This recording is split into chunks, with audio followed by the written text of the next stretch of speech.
Hey, if you're like our household, and I bet you are, you have a gamer living with you. 75% of American households do. But is gaming a viable career choice?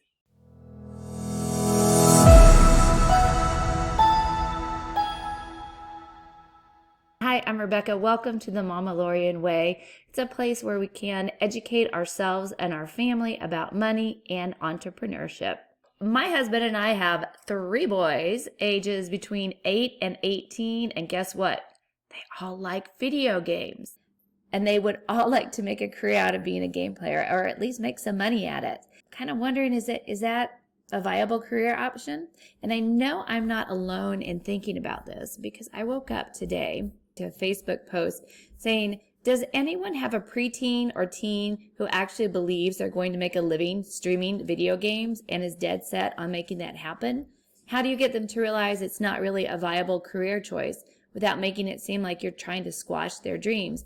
And there's like 234 answers to this just this morning. Kind of want to get on my soapbox a little bit about this, like squashing their dreams. I firmly believe in the process of becoming an entrepreneur, and it's got a lot of ups and downs and twists and turns, and it's more about the becoming who you are than the actual, like, is it going to be successful? And the question is, with our kids, are they going to become better business people, better themselves, better anything in the process of pursuing their dream? And I say yes.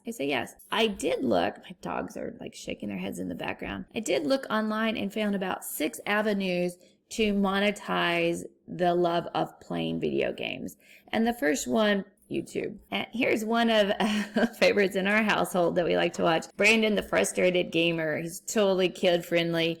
He is the type of YouTuber that is popular because of his personality. I mean, he's laughing and joking. He's not really a great game player. So if that's your kid, maybe real interesting, enthusiastic, and has great delivery, you know, maybe this is for him. Make his own channel. It doesn't cost anything. Barrier to entry is 0. Competition very high. Maybe your kid likes the technical stuff.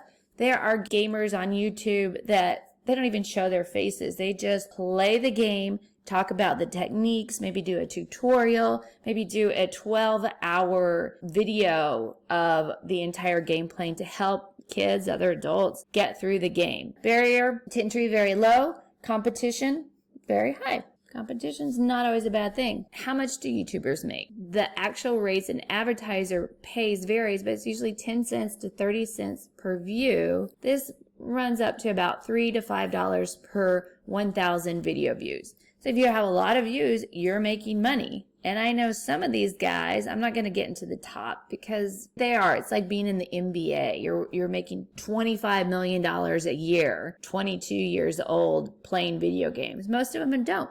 But even if you have a small following, maybe you're making a little bit. You do have to be consistent. You have to have 1,000 subscribers and you have to have 4,000 hours viewed before YouTube will even allow you to monetize. So consistent, put up a lot of videos. They'll start paying attention to you after about 100 videos. Go back to our frustrated gamer. How many does he have? 1,281 videos. And he started doing this like 3 years ago, y'all. He's very prolific. I mean, he's like a video a day. Maybe your kid doesn't make a lot of money at it, but they get that sense of consistency, consistent creation. Another place that you can make money is on Twitch. Twitch is a streaming platform where gamers play live and other people watch them play.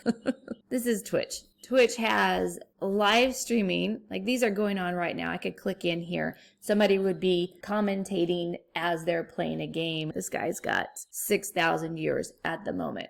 Kind of like YouTube, you become a personality, you play consistently, and you get people to watch you.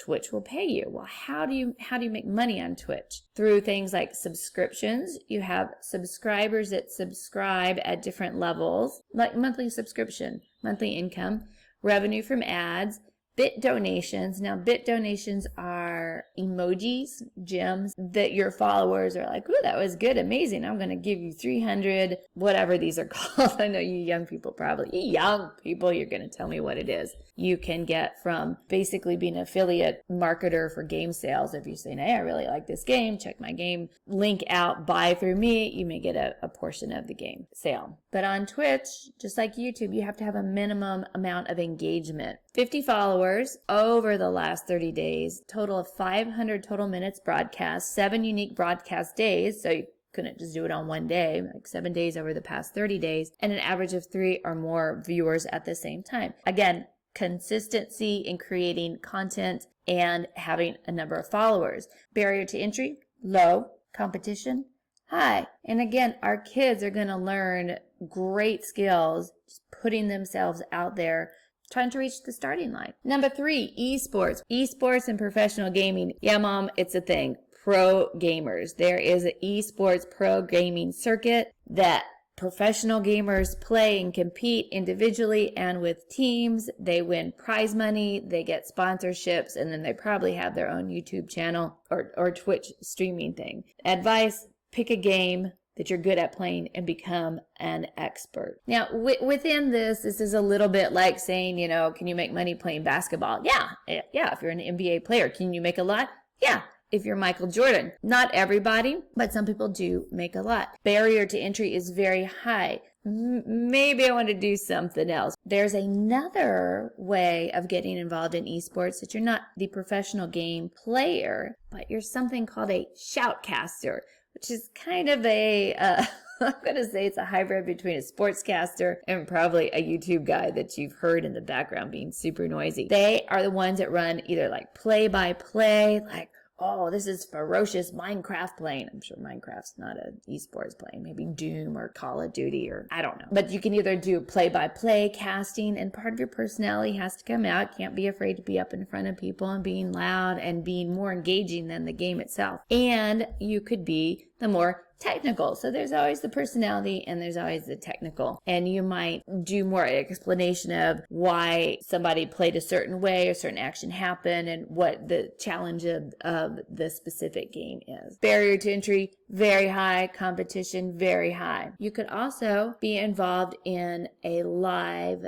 sporting event, and they're all over the place. You could host an amateur high school gaming competition. In fact, your teenager could even start a esports amateur league at their high school and compete with other high schools. I mean, really, the sky's the limit in this because there's so many people. It's such a social activity and it's just growing. 2 more ways you can make money. You could also become a quality, not you, your kids could also become a quality assurance tester or a video game tester. These are people, they work either for companies or they freelance and contract out, and they basically play the games, try to break the game. They test every menu item, every character, every mission, and every nuance of every mission, trying to find the glitches. Not only do you have to be a pretty serious game player, but you would have to have good communication skills to write up your reports. And it's a lot of people might take this as an entry level to becoming a game creator. I'm not going to talk about that because that is a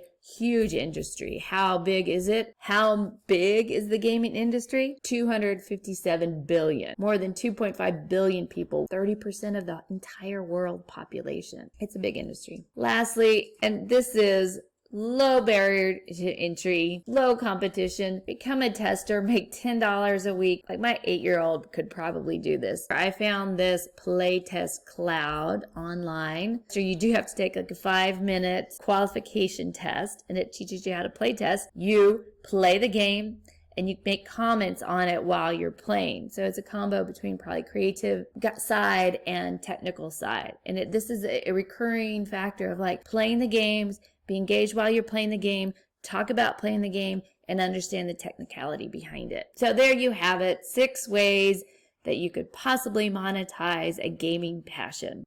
I'm Rebecca. Thanks for joining me on the Mama Lorian Way, and I will catch you on the next one.